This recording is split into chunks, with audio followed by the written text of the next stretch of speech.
اليوم كانت خاصة بحديقة المساحات الخضراء المتواجدة بمدرسة فقيه الزويتين، اللي هي مركز ديال التدخل السريع. اللي شرفنا على أنها تجهز بمساحات خضراء اللي تكون مزيانة ومعبرة، واللي فضاء اللي ديال المصلحة العامة. تحياتي لكم، استمتعوا بالفيديو، شكرا لكم.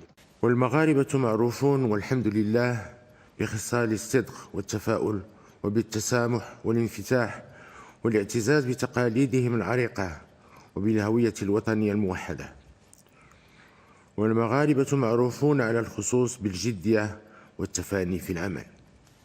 واليوم وقد وصل مسارنا التنموي إلى درجة من التقدم والنضج، فإننا في حاجة إلى هذه الجدية للارتقاء به إلى مرحلة جديدة وفتح آفاق أوسع من الإصلاحات والمشاريع الكبرى التي يستحقها المغاربة.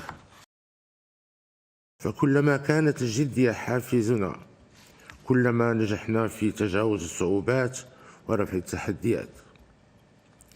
فالشباب المغربي متى توفرت له الظروف وتسلح بالجد وبروح الوطنية، دائما ما يبهر العالم بإنجازات كبيرة وغير مسبوقة كتلك التي حققها المنتخب الوطني في كأس العالم.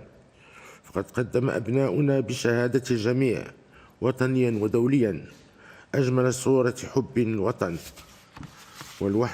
والوحدة والتلاحم العائلي والشعبي، وأثاروا مشاعر الفخر والاعتزاز لدينا ولدى كل مكونات الشعب المغربي.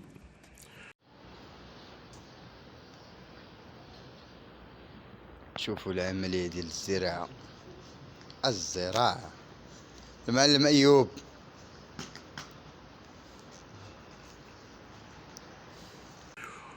وهي نفس الروح التي كانت وراء قرارنا بتقديم ملف ترشيح المشترك مع أصدقائنا في إسبانيا والبرتغال لاحتضان نهاية كأس العالم لكرة القدم 2030، والتي نتطلع ونأمل على أن تكون تاريخية على جميع المستويات.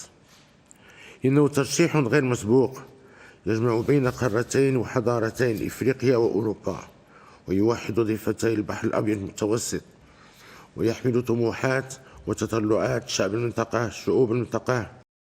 معلم أمين زيدان.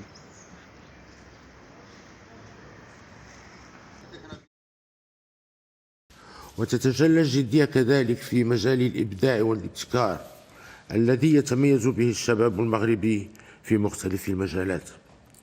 وأخص بالإشادة هنا إنتاج أول سيارة مغربية محلية الصنع بكفاءات وطنية وتمويل مغربي، وكذا تقديم أول نموذج لسيارة تعمل بالهيدروجين قام بتطويرها شاب مغربي. وهي مشاريع تؤكد النبوغ المغربي والثقة في طاقات وقدرات شبابنا، وتشجعه على المزيد من الاجتهاد والابتكار، وتعزز علامة صنع بالمغرب، وتقوي مكانة بلادنا كوجهة للاستثمار المنتج. كما تتجسد الجدية عندما يتعلق الأمر بقضية وحدتنا العربية الترابية. فهذه الجدية والمشروعية هي التي أثمرت توالي الاعترافات بسيادة المغرب على أقاليمه الجنوبية، وآخرها اعتراف دولة إسرائيل وفتح القنصليات بالعيون والدخلة وتزايد الدعم لمبادرة الحكم الذاتي.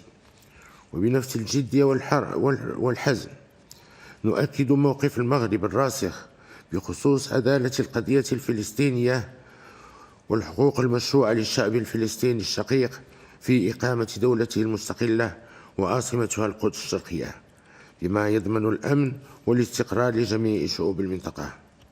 والجدية يجب أن تظل مذهبنا في الحياة والعمل، وأن تشمل جميع المجالات.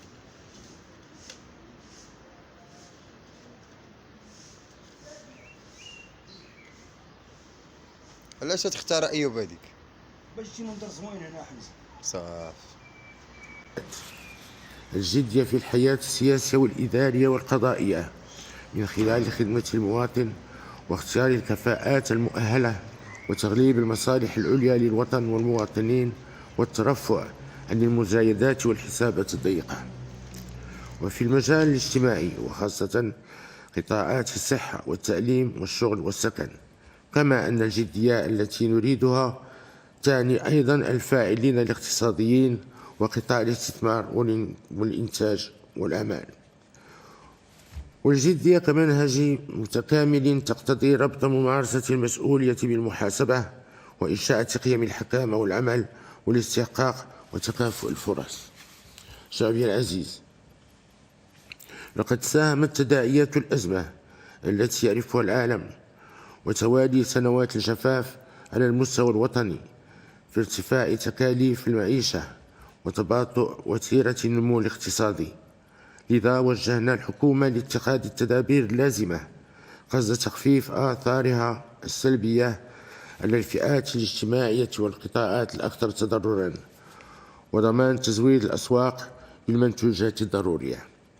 واليوم مع ظهور بعض بوادر التراجع التدريجي لضغوط التضخم على المستوى العالمي، فإننا في أمس الحاجة إلى الجدية وإشاعة الثقة واستثمار الفرص الجديدة لتعزيز صمود وانتعاش الاقتصاد الوطني.